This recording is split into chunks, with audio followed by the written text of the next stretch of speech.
Bonjour à tous et bienvenue dans votre cours pour développer des skills Alexa. Je m'appelle Benoît et aujourd'hui ce que nous allons voir ensemble, c'est comment rajouter des écrans au sein de votre skill.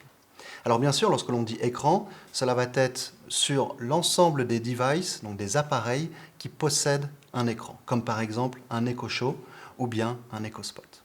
Et finalement, pour rajouter un écran, on va utiliser un langage que nous propose Alexa qui s'appelle APL, Alexa Presentation Language.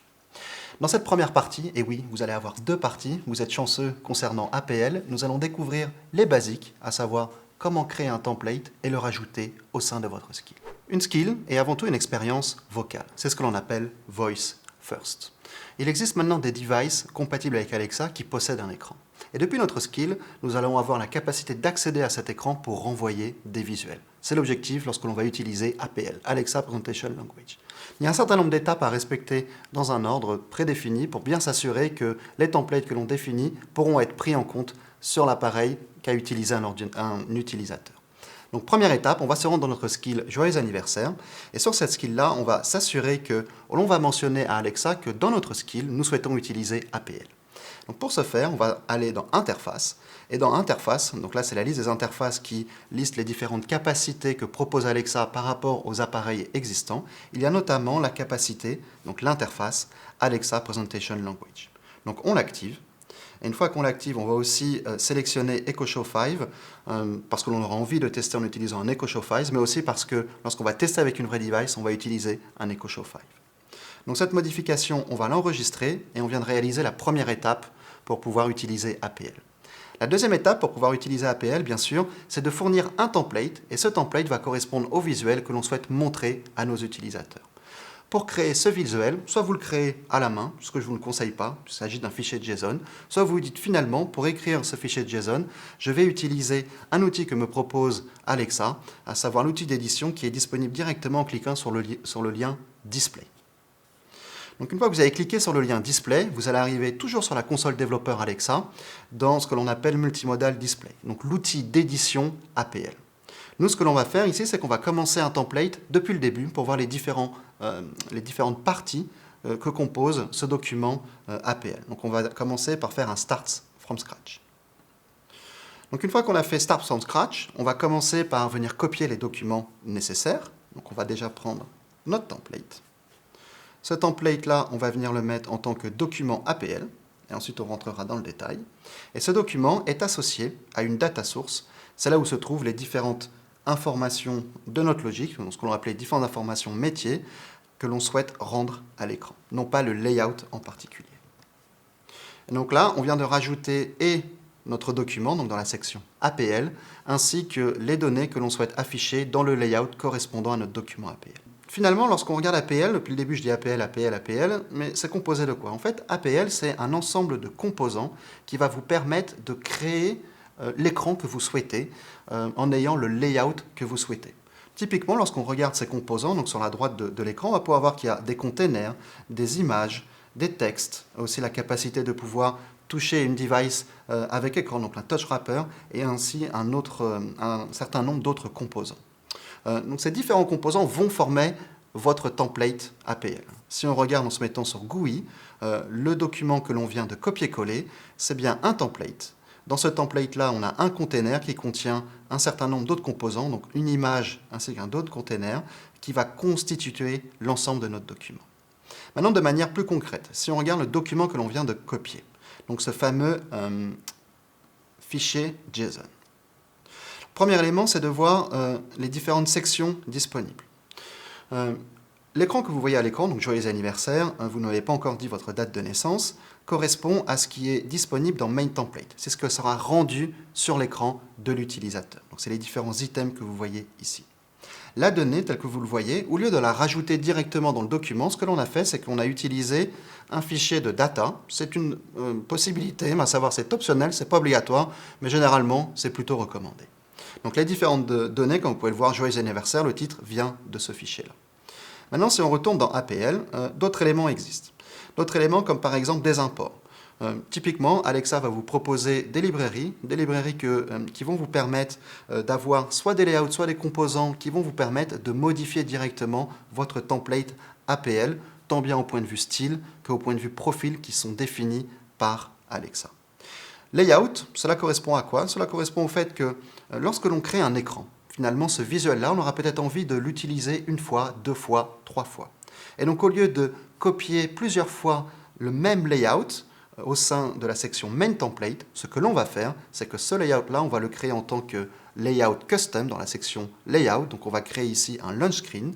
Et donc cette partie launch screen pourra être réutilisée dans différents composants. Donc ici dans Layout Launch Screen, si on descend dans Main Template, ici en descendant dans Main Template, on peut voir que on va utiliser, voilà, ici notre composant launch screen. Une fois qu'on a fini de créer notre template et qu'on est satisfait du rendu, on peut se rendre compte qu'à l'heure actuelle, on a simplement vu le rendu pour un format medium, donc un format qui correspond à une device de type EcoShow. On peut aussi simuler le rendu dans d'autres formats disponibles, comme par exemple un format petit rond équivalent à un EcoSpot pour se rendre compte d'une idée du rendu, ou bien un format de type EcoShow 5, ou bien un format très grand équivalent par exemple à une télé. Donc maintenant, ce que l'on va faire, une fois que notre template est prêt, c'est qu'on va copier ces informations-là et on va le rajouter dans le back-end de notre skill, étant donné que ce template-là, nous allons le renvoyer dans la réponse que l'on fait à Alexa pour qu'Alexa renvoie cette information, donc ce visuel, sur la device de l'utilisateur. Première étape que l'on va faire ici, c'est qu'on va copier notre document. Et ce document-là, lorsqu'on se rend dans notre skill, on va aller dans l'onglet Tab. Et dans l'onglet Tab, une bonne pratique est de rajouter les différents documents qui sont liés à APL dans un répertoire.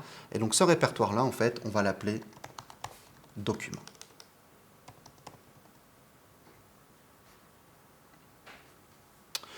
Dans ce répertoire document, ce que l'on va faire, c'est qu'on va venir créer notre template. Et ce template-là, on va l'appeler launch screen, à savoir notre visuel correspondant à un lancement, par défaut.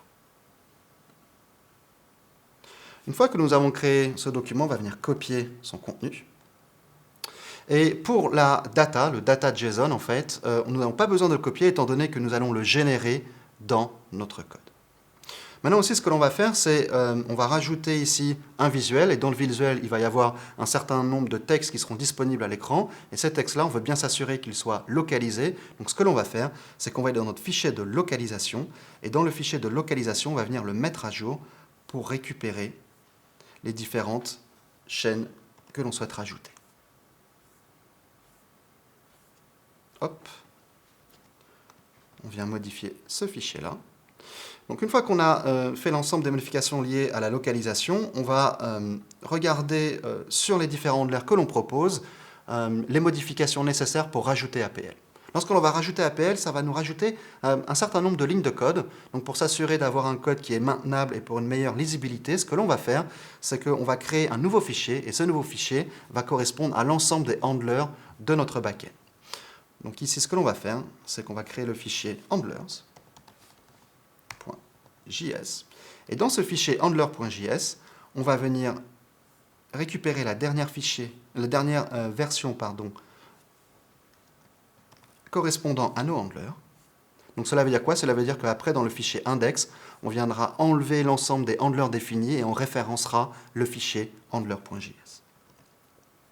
Donc ici, on a l'ensemble des handlers dernièrement modifiés et on va regarder le handler qui s'appelle, je le retrouve et je vous le mentionne juste un instant. Voilà, c'est celui-ci que je voulais vous montrer. Say Birthday Intent Handler. C'est lorsque l'on va mentionner la date d'anniversaire de combien de jours il reste avant qu'il arrive l'anniversaire d'un utilisateur, on va venir rajouter APL. Donc pour ajouter APL et s'assurer qu'un template sera correctement pris en compte par Alexa, différentes étapes d'un point de vue code. Première étape, super importante, c'est de s'assurer qu'on vérifie que l'appareil utilisé par l'utilisateur est compatible avec APL. Concrètement, ça veut dire quoi? Ça veut dire que sur un appareil qui n'a pas d'écran, on ne va pas renvoyer le template que l'on a créé, donc le document que l'on a créé précédemment. Donc pour ce faire, on a une méthode qu'on a appelée support APL, qui est un utilitaire que l'on verra juste après pour voir comment checker et vérifier cette information. Ensuite, lorsqu'on souhaite rajouter un template, ce que l'on va faire, c'est ajouter une directive dans notre réponse à Alexa. Et cette directive correspond au fait de rendre un document, donc render document, sur APL. Dans cette directive, on va mentionner à Alexa les différents éléments qu'elle doit prendre en compte. Et dans les différents éléments qu'elle doit prendre en compte, premier élément, forcément, c'est le document. Donc le document, en fait, correspond au launchscreen.json que l'on a créé. Et par simplicité, ce que l'on a fait, c'est qu'on a mis ce document, et donc la référence à ce document, dans une constante que l'on rajoutera juste après. Deuxième élément, comme mentionné, notre data source est une data source dynamique, et cette data source dynamique va correspondre en fonction de l'utilisateur et du nombre de jours restants avant son anniversaire. Donc c'est un point qui est plutôt sympathique. Une fois que l'on a fait ces deux éléments, donc la directive, le document, la data source, on pourrait se dire, finalement, je suis prêt pour utiliser APL. Eh bien non. Comme on a pu le voir, on va avant tout retourner ici dans les parties de code qui nous restent à copier pour justement prendre le fichier de constante. Et sur ce fichier de constante, ici, on va venir le mettre à jour pour s'assurer que on importe bien le fichier correspondant au document APL, donc launchscreens.json, qui est référencé dans notre Handler. Donc on le sauvegarde. On a aussi mentionné que dans utils.js, il y avait une méthode qui était super importante que l'on va utiliser. Et donc à quoi correspond cette méthode? Donc on va venir la récupérer. Donc ici, nous avons la dernière version du fichier util.js. On la récupère.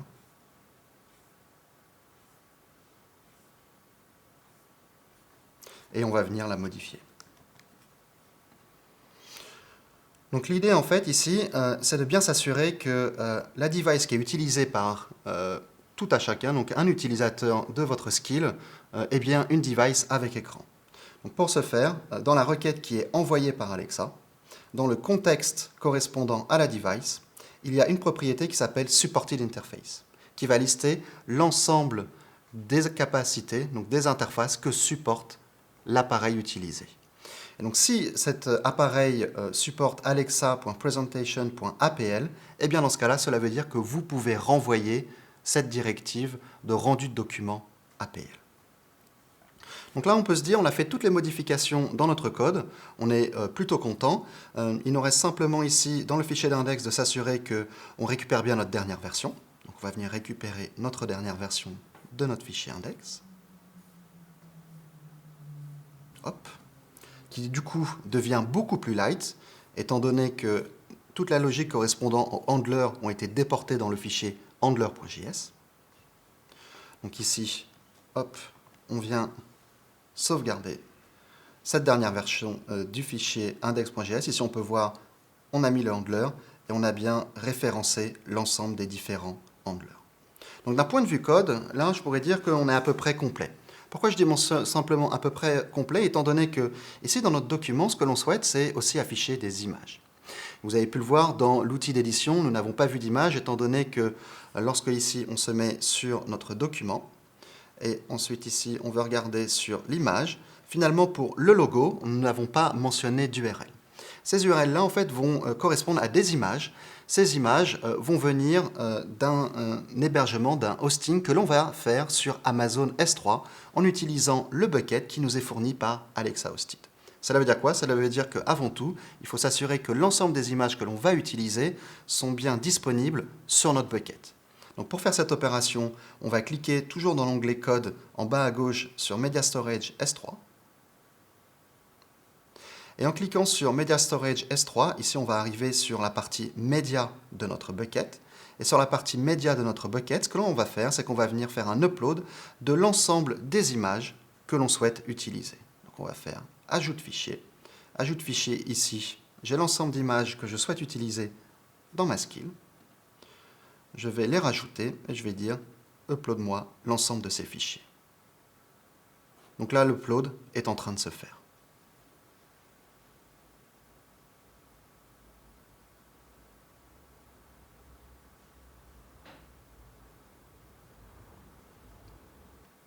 Donc ça y est, l'ensemble des images ont pu être uploadées sur notre bucket S3, et donc on va pouvoir les utiliser en utilisant si on vérifie dans le fichier utile.js, depuis le début en fait des différents épisodes que l'on a pu faire ensemble, à chaque fois dans le fichier utile, vous allez pouvoir qu'il y a une méthode qui s'appelle getS3preSignURL, et c'est précisément cette méthode qu'on va utiliser pour prendre une image que l'on a déposée sur notre bucket S3 et le transformer en tant qu'une image disponible et qui puisse être affichée sur l'écran d'un appareil.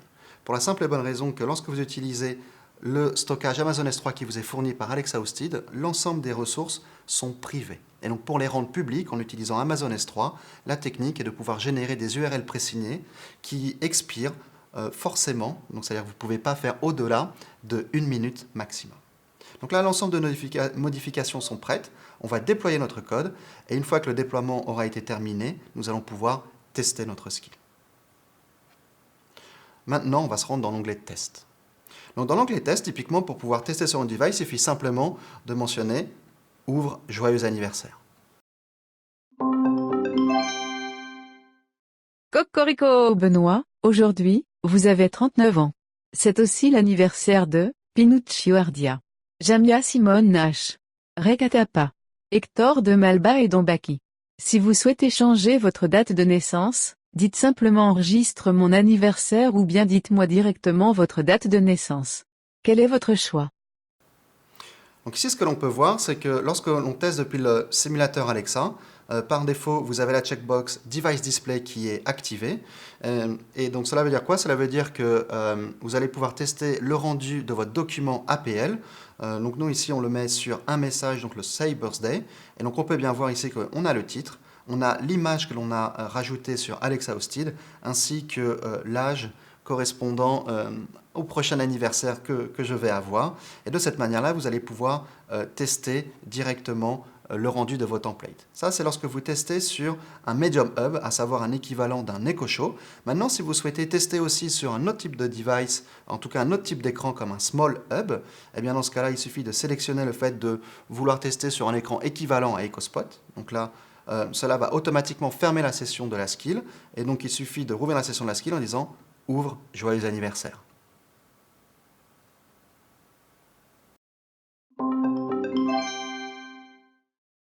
Cocorico Benoît, aujourd'hui, vous avez 39 ans. C'est aussi l'anniversaire de Pinuccio Ardia, Jamia Simone Nash, Rekatapa, Hector de Malba et Dombaki. Si vous souhaitez changer votre date de naissance, dites simplement enregistre mon anniversaire ou bien dites-moi directement votre date de naissance. Quel est votre choix? Là, on s'est mis en profil Small Hub, donc équivalent à un EchoSpot, et on peut voir le rendu lorsqu'on souhaite utiliser ce type d'écran. Et maintenant, on va tester directement sur une device avec écran. Alexa, ouvre joyeux anniversaire.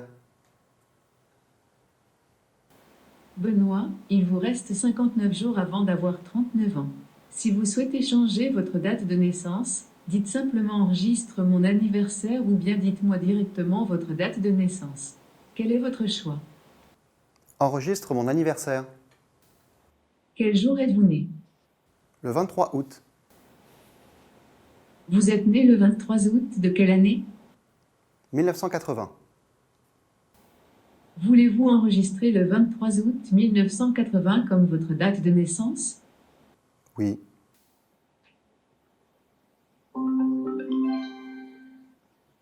Cocorico Benoît, aujourd'hui, vous avez 39 ans. C'est aussi l'anniversaire de Robert Marsden, Laurent Lafitte, Vojin Setkovitch, Georgia Keivan et Lenir Riefenstahl. Si vous souhaitez changer votre date de naissance, dites simplement enregistre mon anniversaire ou bien dites-moi directement votre date de naissance. Quel est votre choix? Stop. À bientôt Benoît.